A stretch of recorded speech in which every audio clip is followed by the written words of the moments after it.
हरिओम नमस्कार मित्रों, प्रणाम, जय श्री राम, जय बद्री केदार।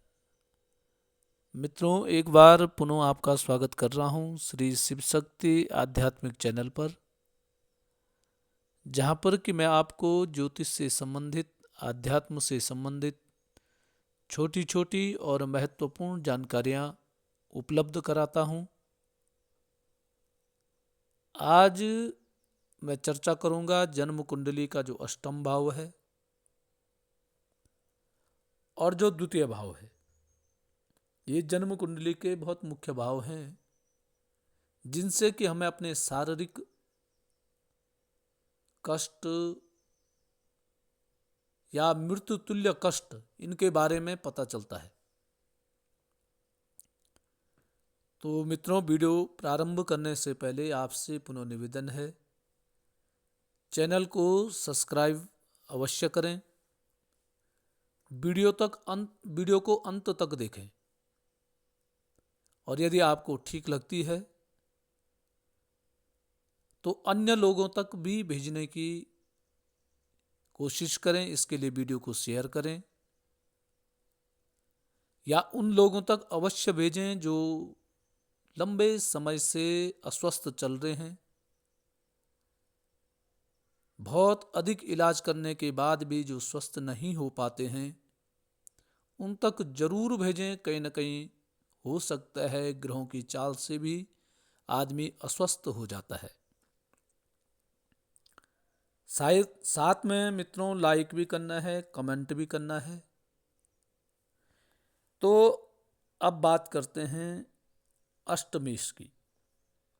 तो सबसे पहली जो स्थिति है अष्टम भाव के स्वामी की, अष्टम भाव का जो स्वामी, उसको कहेंगे अष्टमेश। अष्टम भाव का स्वामी आपका कहाँ है?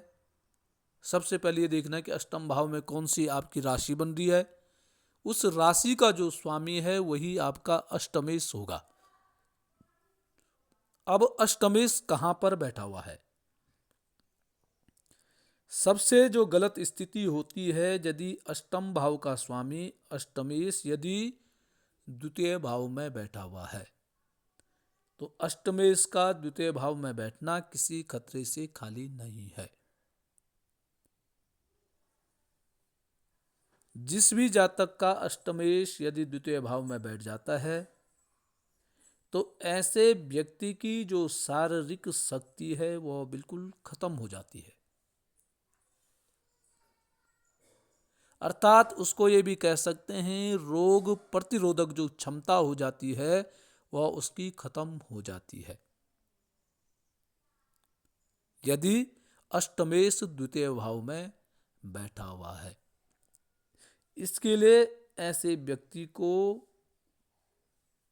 खान पान पर बहुत परहेज करना चाहिए, ताकतवर चीजें अधिक खानी चाहिए, खाने में लापरवाही नहीं होनी चाहिए, समय पे खाना, समय पे व्यायाम, योग इत्यादि करना उसके लिए बहुत ही आवश्यक हो जाता है। और यदि नहीं करता है तो उसको ऐसी बीमारियां लग सकती हैं, ऐसी बीमारियां जो कि लाइलाज हो जाएं। ऐसी स्थिति बन जाती है जब अष्टमेश द्वितीय भाव में बैठ जाता है। दूसरी बात क्या हो जाता है कि उसके पास जो धन है, यदि अष्टमेश द्वितीय भाव में बैठ रखा है, अष्टम भाव का स्वामी द्वितीय भाव में बैठा हुआ है, तो धन भाव है, पारिवारिक भाव है, कुटुंब का भाव है। तो उसके बाद सबसे पहले क्या हो जाता है? धन खत्म हो जाता है, पैसा खर्च हो जाता है, परेशान हो जाएगा वो इधर उधर कई हॉस्पिटलों के चक्कर लगाने के बाद पैसा खत्म हो जाता है। और उसमें भी यदि मित्रों द्वितीय भाव का जो स्वामी है अस्त हो रखा है या वो मृत हो रखा है, तो ऐसी स्थिति में और भी अधिक परेशानियां उत्पन्न होने लग जाती है। ऐसा व्यक्ति शारीरिक, मानसिक और आर्थिक आपदाओं से घिर जाता है, अर्थात वो और अधिक परेशान ऐसा व्यक्ति हो जाता है। दूसरी बात, यदि अष्टमेश द्वितीय भाव में बैठा हुआ है तो ऐसे व्यक्ति को कभी कभी क्या होती है, जो अपनी संपत्ति है उस संपत्ति में भी नुकसान उठाना पड़ जाता है, या कोई अपनी चल संपत्ति है वह कहीं खो जाती है। अर्थात धन से लेकर के परेशानी उसको आती ही आती है। अगली बात क्या है कि अधिक परेशानी क्या आती, क्योंकि द्वितीय भाव क्या है, पारिवारिक भाव भी है, परिवार का भाव भी है। और यदि अष्टमेश इस द्वितीय भाव में बैठ जाता है तो ऐसे व्यक्तियों के परिवार में समस्याएं उत्पन्न हो जाती हैं। ऐसा व्यक्ति परिवार में रह करके भी वह अलगाव की स्थिति में हो जाता है, अर्थात वो परिवार में बिल्कुल अलग थलग पड़ जाता है। पारिवारिक सदस्यों के बीच वह अलग सा रहता है, और विशेष करके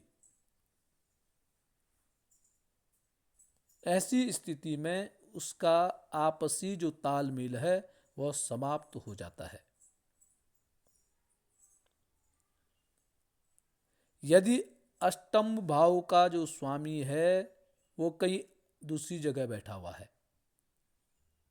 द्वितीय भाव में नहीं है, वो किसी अन्य भाव में भी बैठा हुआ है, तो मित्रों अष्टमेश जहां भी बैठा हुआ होगा वहां कुछ न कुछ परेशानियां उत्पन्न करता ही है।